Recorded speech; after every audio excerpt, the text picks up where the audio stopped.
आपल्या घरात जेव्हा एका पपीचे आगमन होते किंवा एखाद्या मांजरीच्या छोट्या पिल्ल्याचे किटनचे आगमन होते, त्यावेळेला सर्वात महत्त्वाचा हा प्रश्न पडतो की याची डिवर्मिंग म्हणजेच जंतनाशनाचे औषध ह्यांना केव्हा द्यावे. जंतनाशनाचे औषध देणं फार आवश्यक आहे, कारण असे अनेकसे आजार असतात जे की ह्या जंतांमुळे होत असतात आणि हे आजार लवकर ओळखणं किंवा ह्याचे लक्षणं लवकरात लवकर दिसणं हे शक्य नसतं. त्यामुळे बऱ्याच वेळेस चुकीच्या ट्रीटमेंट होऊ शकतात आणि आपण एक छोटी प्रक्रिया जी असते जंतनाशनाचे औषध देण्याची, ही जर व्यवस्थितरित्या वापरली तर आपल्याला ह्या त्रासापासून मुक्ती मिळू शकते. दुसरा एक जंतनाशनाच्या औषधाचा म्हणजेच डिवर्मिंगचा हा असा फायदा असतो की डिवर्मिंग तुम्ही जेव्हा जेव्हा करता तेव्हा तुमच्या पिल्ल्याच्या किंवा त्या तुमच्या कुत्र्यांच्या किंवा मांजरीच्या पोटामधले जे जंत असतात त्यांचा नाश होतो, ते मरतात किंवा मग एक्सपेल आउट होतात, म्हणजेच त्यांच्या विष्ठेमधून बाहेर निघून जातात. त्यावेळेला मग जे काही तुमच्या डॉगला सिम्पटम्स असतील, जसे की अंगावर काही चट्टे येणं, अंग खाजणं किंवा एखादा डॉग भरपूर जेवण करतो परंतु तो व्यवस्थित सुदृढ होत नाही किंवा मग त्या प्रमाणात त्याचं वेट गेनसुद्धा होत नाही, म्हणजे वजन त्याचं वाढत नाही, बऱ्याच वेळेस हे जंत या गोष्टीला कारणीभूत असतात. एक सोपे असतात की अशा प्रकारे अजून असे काही जंत असतात की ज्या जंतांच्या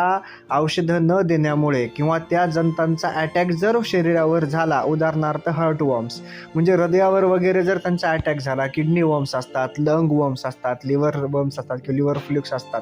त्यामुळे एवढा जास्त घात होत असतो की त्या प्राण्याचा जीव देखील जाऊ शकतो. इतक्या मोठ्या प्रमाणात हे त्रासदायक ठरतात.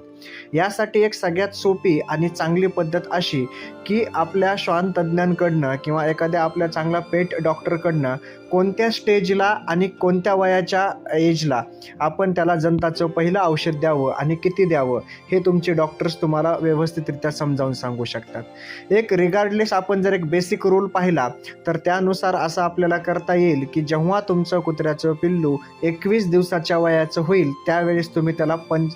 पहिला जंतनाशनाचा डोस तुमच्या डॉक्टरांच्या सल्ल्यानं कोणतं औषध वापरावं हे विचारून देऊ शकता.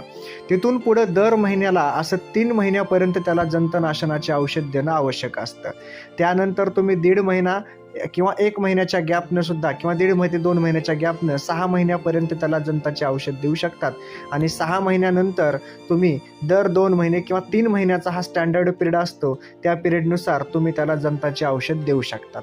अशा प्रकारचे जर औषध दिले आपण तर पिल्लांची वाढ चांगल्या रीतीने होते. अनेक आजारांपासून जे अशा प्रकारचे आजार असतात की जे लपून बसलेले असतात, हिडन डिसीज असतात, म्हणजे लवकर त्यांची लक्षणं दिसत नाहीत, परंतु ज्या वेळेस ते लक्षणं दिसायला लागतात त्यावेळेस आपल्याला भरपूर उशीर झालेला असतो किंवा विलाज करायला आपल्याला लवकर त्यावर चान्स सापडत नाही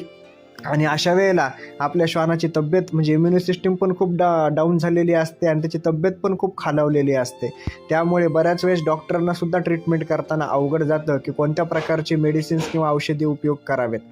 हा जर विचार आपण आपल्या मनात ठेवला आणि एक प्रॉपर शेड्यूल आपला ठरवून आपल्या जर प्राण्यांची किंवा त्या छोट्या पिल्लांची डिवर्मिंग जर केली तर त्या बाबतीत आपल्याला चांगले रिझल्ट्स हे मिळू शकतात. डिवर्मिंग बाबतीत अजून कोणत्या कोणत्या गोष्टी असतात किंवा कशाप्रकारे हे डिवर्मिंग आपण केलं पाहिजे या बाबतीतलं आपण हा माहिती ही पुढच्या व्हिडिओमध्ये नक्कीच